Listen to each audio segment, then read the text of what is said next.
السلام عليكم. مرحبا يا شيخ، مبارك طيب. شوف هذا موتور حق انت مفكوك.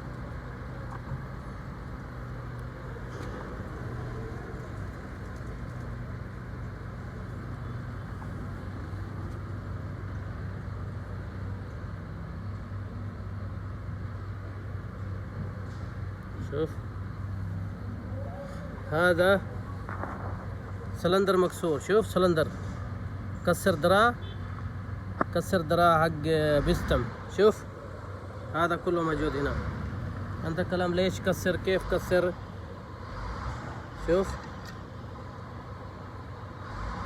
انا ركب هذا، شوف جديد. هذا كسر، هذا كسر، بعدين اضرب هنا سلندر، سلندر مكسور. شوف بيستم جديد. انت كلام وش انت توظيف. هذا بسبب من الله. يجي وش سوي. هذا بيستم جديد. شوف هذا شمبر وبيستم، وهذا دراع. شوف نص دراع مكسور، نص دراع مكسور. شوف بعد نكسر بيستم من هنا، اضرب هنا، بعد كسر بيستم، الحين كسر سلندر. لازم الحين شوف طريقة انا اسوي هذا كله. هنا اسوي لحم، انا اودي مخرطة. شوف وبعدين توظيف تاني، معلوم لازم توظيف تاني.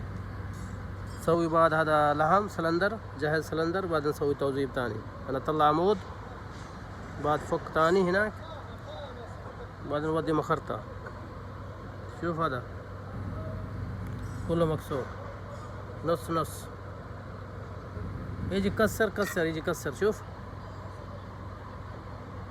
نص كسر هنا. شوف نص هذا.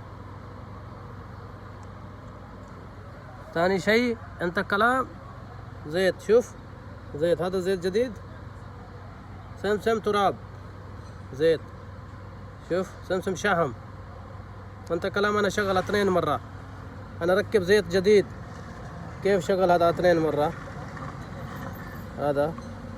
هذا شكل موتور 2 مرة شغال. انت شوف انت كله معلوم. شوف انا كيف غسيل، كيف توظيف، كيف سوي ترتيب، كيف هذا تراب كله رمل. وين يجي هذا كله. هذا زيت سمسم شحم مرة خراب.